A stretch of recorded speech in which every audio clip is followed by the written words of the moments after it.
Լինում է չի լինում, մի փոքրիկ աղջիկ է լինում, մայրիկն ու տատիկը նրան անչափ շատ էին սիրում և նվիրում են նրան մի կարմիր գլխարկ։ Աղջիկն այդ գլխարկն այնքան շատ էր սիրում, որ նույնիսկ ասում են, որ նա այդ գլխարկով էր քնում։ Այդ պատճառով բոլորը նրան կոչում են կարմիր գլխարկ։ Մի անգամ կարմիր գլխարկի մայրիկը կարկանդակ է թխում, մի քանի կարկանդակ տեղավորելով զամբյուղի մեջ, ասում է աղջկան. «Կարմիր գլխարկ, տար այս զամբյուղը տատիկին, նա վատ առողջ է։ Զգույշ կլինես, չմոլորվես անտառում, անպայման կհարցնես, թե ինչպես է տատիկի առողջությունը և ամենակարևորը, չուշանաս, որ երեկոյան տանը լինես»։ Եվ կարմիր գլխարկը ճանապարհ է ընկնում։ Տատիկն ապրում էր անտառի մյուս կողմում, գեղեցիկ մի տնակում։ Անտառում ապրում էր գորշ գայլը, նա դուրս է թռչում ծառերի ետևից և սկսում աղջկա հետ խոսել։ «Այսօր ես գնում կարմիր գլխարկ», հարցնում է գայլը։ «Տատիկիս մոտ», վախեցած պատասխանում է աղջիկը։ «Իսկ հեռու է ապրում տատիկը»։ «Անտառի մյուս ծայրում»։ «Իսկ այդ ինչ ես տանում»։ «Կարկանդակ, տատիկս հիվանդ է, գնում եմ նրան տեսակցության»։ Գայլն առաջարկում է, որ կարմիր գլխարկը գնա ավելի կարճ ճանապարհով, քանի որ նա շատ խորամանկ էր։ Գայլը կարմիր գլխարկին առաջարկել էր երկար ճանապարհը, իսկ նա կարճ ճանապարհով արագ հասավ տատիկի տուն։ Շուտով կարմիր գլխարկը նույնպես հասնում է, ծեծում է դուռն ու մտնում ներս։ Երբ կարմիր գլխարկը ներս է մտնում, գայլը ծածկվում է վերմակի տակ ու ասում. «Կարկանդակները դիր սեղանին ու եկ տեսնեմ ոնց ես»։ Կարմիր գլխարկը խոսում է տատիկի հետ և շատ արագ հասկանում, որ դա ոչ թե իր տատիկն է, այլ գորշ գայլը և սարսափահար լինում։ Այդ պահին ներս են մտնում խիզախ որսորդներ։ Նրանք կացնով պատռում են գայլի փորը և հանում տատիկին։ Գայլն այլևս ոչ ոքի չէր անհանգստացնում և արդեն բոլորը կարող էին հանգիստ մտնել անտառ։ Մի ժամանակ կանաչ մարգագետնի եզրին մի փոքրիկ տնակում ապրում էին մայրայցը և նրա 7 ուլիկները։ Ուլիկները ուրախ էին, աշխույժ և շատ հետաքրքրասեր։ Ուլիկներն ապրում էին անտառի այս գեղեցիկ տնակում, որտեղ նրանք պաշտպանված էին չար գայլից։ Մի օր մայր այծը պատրաստվում էր գնալ անտառ ուտելիք բերելու։ Մեկնելուց առաջ նա զգուշացրեց ուլիկներին, որ դուռը ոչ մեկին չբացեն, հատկապես եթե ձայնը ծանոթ չթվա։ Նա ասաց, որ իրեն կարելի է ճանաչել բարակ ձայնից և սպիտակ թաթերից։ Մայր այծը հեռացավ, իսկ ուլիկները փակեցին դուռը։ Ուլիկները սկսեցին խաղալ իրար հետ, ուրախանալ, բայց շուտով հորիզոնում հայտնվեց չար գայլը։ Գայլը հասկանալով, որ ուլիկները մենակ են, որոշեց դիմել խորամանկ քայլի։ Շուտով դռան մոտ հայտնվեց չար գայլը։ Նա փորձեց նմանակել մայր այծի ձայնը, բայց նրա ձայնը խորը ու կոպիտ էր։ Ուլիկները դուռը չբացեցին։ Գայլը խորամանկ հնարք մտածեց։ Նա իր ձայնը մեղմացրեց և թաթերը ծածկեց սպիտակ ալյուրով։ Կրկին մոտեցավ դռանը, այս անգամ ուլիկները խաբվեցին և բացեցին դուռը։ Գայլը ներս թռավ, ուլիկները խուճապահար փախան ու սկսեցին թաքնվել տան տարբեր անկյուններում։ Գայլը գտավ նրանցից 6-ին և կուլ տվեց։ Միայն ամենափոքր ուլիկը կարողացավ թաքնվել ժամացույցի մեջ։ Շուտով տուն վերադարձավ մայր այծը։ Նա նկատեց, որ տունը լուռ է, իսկ դուռը բաց։ Փոքր ուլիկը դուրս եկավ իր թաքստոցից և պատմեց ամեն ինչ։ Մայր այծը տեսավ գայլին, որը քնած էր ծառի տակ։ Նրա փորը շատ ուռած էր։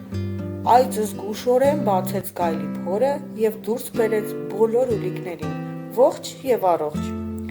Այնուհետև նրանք գայլի փորը լցրեցին քարերով և կարեցին։ Երբ գայլը արթնացավ ու գնաց ջուր խմելու, քարերի ծանրությունից ընկավ ջրի մեջ ու խորտակվեց։ Ուլիկները ուրախությամբ վերադարձան տուն։ Այդ օրվանից նրանք միշտ լսում էին իրենց մայրիկին և դուռը օտարի առաջ չէին բացում։ Լինում են չեն լինում, 3 խոզուկ եղբայրներ են լինում։ մի խոզուկի անունը լինում է Նավ-Նավ,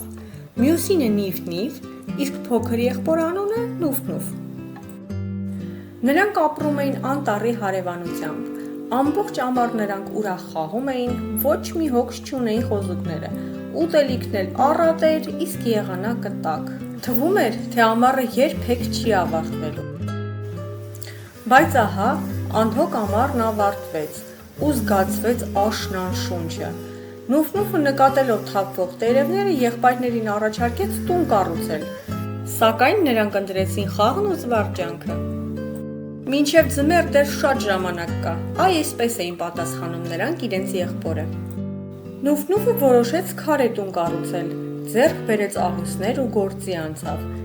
Իսկ եղբայրները ծիծաղում էին նրա վրա, որ խաղը թողած որոշել է տուն կառուցել։ Ասում էին փոխանակ մեզ հետ ուրախանաս, քար ես կրում։ Բայց ահա եկավ առաջին անձրևը։ Նավ-Նավն ու Նիվ-Նիվն էլ խառնվեցին իրար ու սկսեցին մտածել բնակարանի մասին։ Նավ-Նավը որոշեց իր տունը պատրաստել ծղոտից, ծառի բարակ ճյուղերից։ Իսկ ինչ կարիք կա քարի կամ փայտի պատրաստություն տեսնել, եթե ձեռքի տակ այսքան ծղոտ ու ցախ կա, մտածում էր Նավ-Նավը։ Եվ վերջում հավելեց, որ ծղոտե տնակն ավելի հարմարավետ է։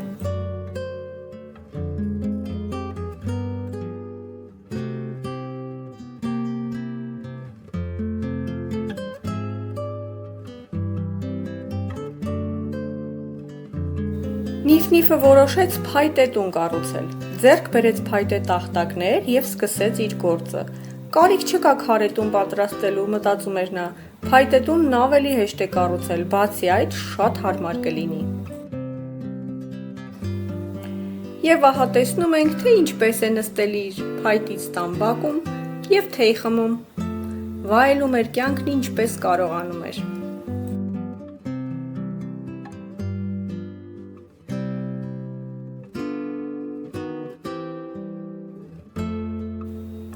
Դեռ նոր էին նրանք ավարտել տների կառուցումը,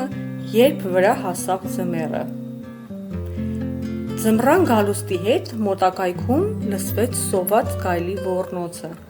Գայլը եկավ ու կանգնեց Նավ-Նավի ծղոտե տան առջև։ Ինձ ներս չես թողնի, Նավ-Նավ, հարցրեց գայլը։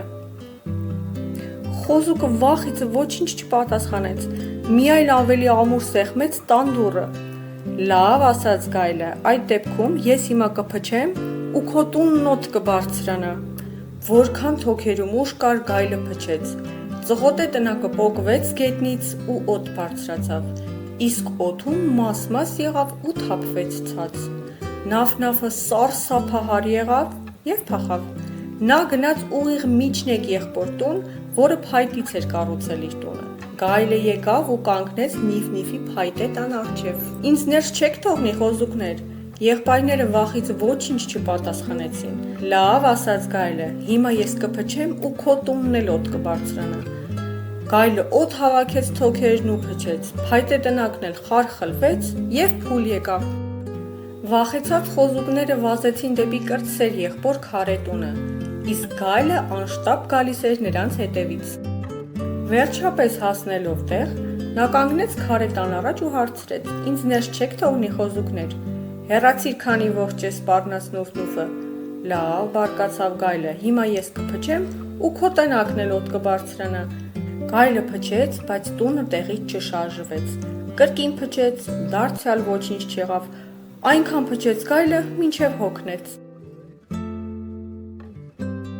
Գայլը շարունակում էր փչել, սակայն ոչինչ դուրս չէր գալիս։ Եվ վերջապես նա մտածեց, թե ինչ անել։ Փորձեմ ծխնելույզից ներս մտնել, մտածեց շնչասպառ գայլը։ Բայց երբ բարձրացավ տան կտուրը, որպեսզի ծխնելույզից ներս մտնի, Նուֆ-Նուֆը թեժացրեց վառարանի կրակը ու մի կաթսա դրեց վրան։ Գայլն ընկավ ուղիղ կաթսայի մեջ ու խաշվեց։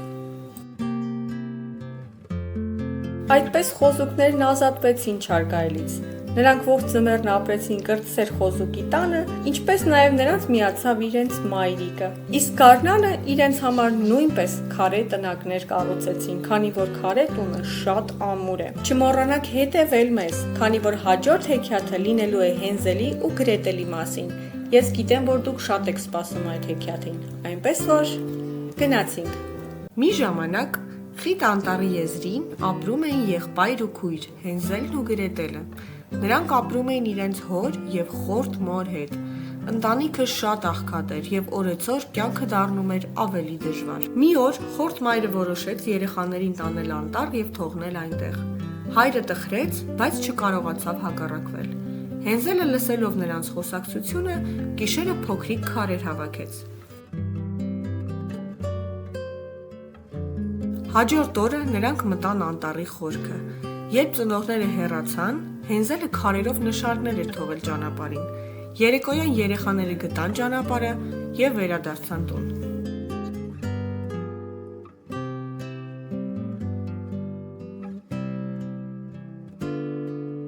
Սակայն խորթ մայրը կրկին չհանձնվեց։ Երկրորդ անգամ նա երեխաներին տարավ ավելի հեռու անտառի խորքը։ Այս անգամ Հենզելը քարեր չուներ իր մոտ և ճանապարհին հացի փշուրներ էր թափում, սակայն թռչունները դրանք ամբողջովին կերան։ Երեխաները մոլորվեցին։ Նրանք երկար քայլեցին, մինչև տեսան մի տարօրինակ տուն։ Տունը պատրաստված էր քաղցրավենիքից, շոկոլադից ու բիսկվիթից։ Սոված երեխաները սկսեցին ուտել պատերից։ Հանկարծ դուրս եկավ մի ծեր կին, նա բարեհամբույր ժպտաց և հրավիրեց երեխաներին ներս, բայց իրականում նա չար կախարդ էր։ Նա փակեց Հենզելին վանդակում և ստիպեց Գրետելին աշխատել։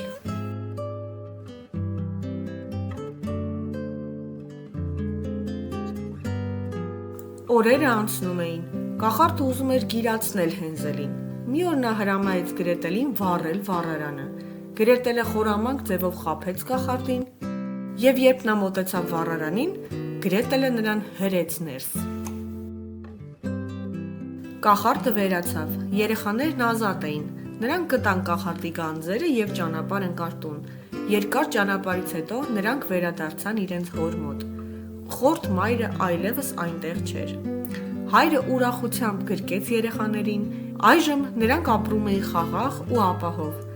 երբեք չմոռանալով, որ խելքն ու համարձակությունը կարող են հաղթահարել ցանկացած վտանգ։